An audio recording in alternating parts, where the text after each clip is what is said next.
Hey guys, and welcome to a video that I've been wanting to do for quite a long time. This one is on the Criterion Collection, not my Criterion Collection, on the company, the Criterion Collection. And we talk about how they started, what they mean to the video world and film world, and a little bit about their movies. So with that said, here's the Criterion Collection.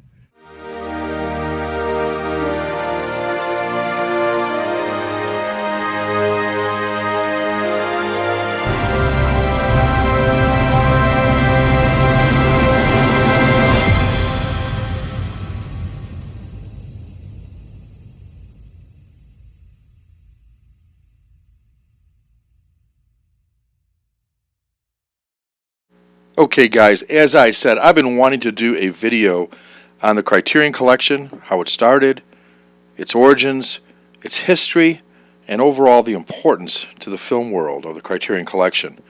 So here we go. And you can't start talking about the Criterion Collection without talking about movies in general. And where do we go to start talking about movies in general? Well, what other place is there but Hollywood? Hollywood, California, where the movie studios ruled.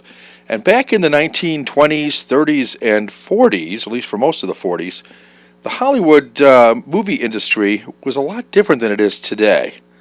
First of all, we didn't have the big multiplexes that we have. We had single-screen theaters, perhaps a little bigger than this one, but you get the idea. But more importantly than that, the movie studios controlled not only the stars, but the writers, the directors. They controlled everything. Every single star was what they called under contract to a major studio. If you weren't under contract, you didn't get a film made. With one exception, that was United Artists, Mary Pickford, D.W. Griffith, Charlie Chaplin, and Douglas Fairbanks. They formed their own company called United Artists, but back to the others. You had MGM, of course, the Roaring Lion, big company back then.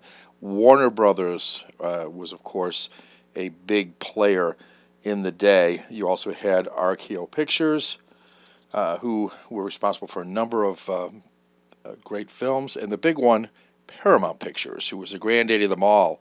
And here in this next shot, taken at the White House, you'll see all these guys, all the leaders from Paramount, MGM, Warner Brothers, 20th Century Fox, RKO, and so on. They were big deals. They were invited to the White House. They controlled Hollywood. They controlled actors, directors, cinematographers, everybody. And, of course, like I said, Paramount was the biggest. The other thing they controlled was all the movie studios. All the movie houses.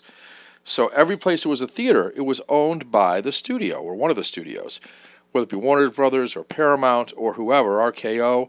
And all the films made by Paramount would be shown in a Paramount theater. So in one town you might have Paramount and some others. Well, came a problem, and the problem was Monopoly. No, not the board game, although Mr. Moneybags was somebody they were worried about because, of course, a monopoly is not a legal thing, and once something's not possibly legal, it's going to go to the court systems, and only ends up a couple ways, and one of them is go to jail, pass go, do not collect $200.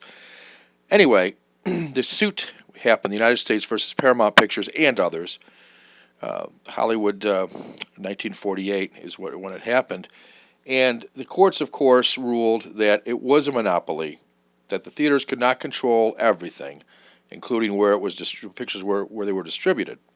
And when that happened, it opened the doors for a company called Janus Films. Now, Janus Films were not going to produce big blockbuster Hollywood films. They were going to produce smaller versions, smaller films. And what they did was they incorporated films from overseas into Bradle Hall on Harvard campus. And then we were fortunate enough to get Ingmar Bergman's The Seventh Seal. This became an international phenomenon and almost instantly catapulted Janus Films into a fairly good place. In fact, they would pack the theater on the Harvard campus, 300 seats, and then some. Then something interesting happened. The VHS market happened. This is going a few years forward, but VHS tapes were easy. The consumer could buy them quickly. You could rent them at places like the now defunct Blockbuster Video. And so it seemed like a good time for another company called Criterion at that point to make a stand. And they wanted to find a niche in the market because the VHS market was pretty well saturated with the major studios. And then they found a little something called the Laserdisc, something that cinephiles would be more interested in than the VHS tapes because the VHS tapes were pretty crappy. And so Laserdiscs are awesome. Bigger than the CD, but able to hold a lot more information and able to produce pretty darn good quality looking pictures. The only problem was a lot of times you had to flip the disc or had multiple discs in a set, and the players were really expensive. So you had the oversized disc. Here it is next to a CD, so you can get a comparison.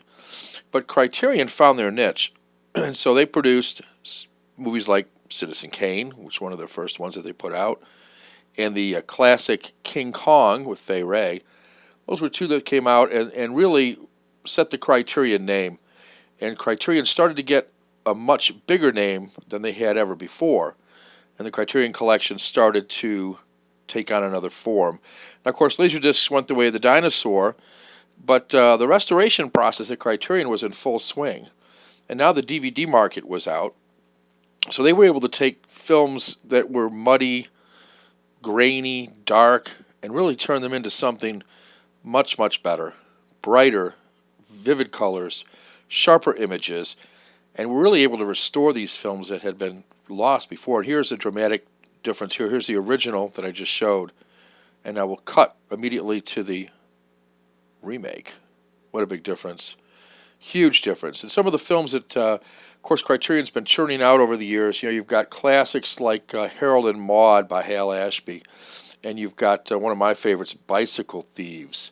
It's currently only on DVD on Criterion, Ikiru by Akira Kurosawa. These directors, these foreign directors that were introduced, were great. So were some of the ones from this country. A Night to Remember is a great film, as is Charles Laughton's only directorial piece ever, The Night of the Hunter, another one of my favorites. You get documentaries like Salesman, Hoop Dreams, and Grey Gardens. Of course, eventually, these movies like Seventh Seal got released not only on DVD but on Blu-ray, and 12 Angry Men, another classic. All these were classic movies, and also you were able to get like box sets, like this Orson Welles movie that had numerous versions, Dazed and Confused. So you had very popular ones as well. And then of course you had Ingmar Bergman, the trilogy, Through a Glass Darkly, Winter Light, and the Silence. Let's not forget Ishiro Honda's Godzilla. Bertolucci's The Last Emperor, wonderful looking film. He had more modern classics like The Big Chill, and of course the famous The Beatles, A Hard Day's Night, great movie by Richard Lester. And the Criterion Collection has kind of broadened their horizons with the Eclipse Series. These are lesser known movies, perhaps early movies, perhaps movies that couldn't really get a full release, that wouldn't maybe be as popular in a full release, but they can package them and send them out and have those come out and be very, very popular as sets. So Criterion's got a lot of movies, Blu-rays, DVDs. They've now got the Criterion Closet where various people come in, and this is a real highlight for me. You can find these on YouTube where people come into the closet, look around, some young, some old, find movies that they like, movies that they've always wanted, and there's always a sense of excitement to go into this Criterion Closet. No matter who goes in, they end up finding something that they like, finding something that they can recommend. And it's great to see the passion that these guys have for movies, because each one of them ends up really telling a tale, or at least most of them do, about how the movie impacted them, what it meant to their life, what it meant to them as a actor, director, whatever they are. And it's really enjoyable to watch these guys come in and really be in awe of the Criterion Closet. So that's the Criterion story.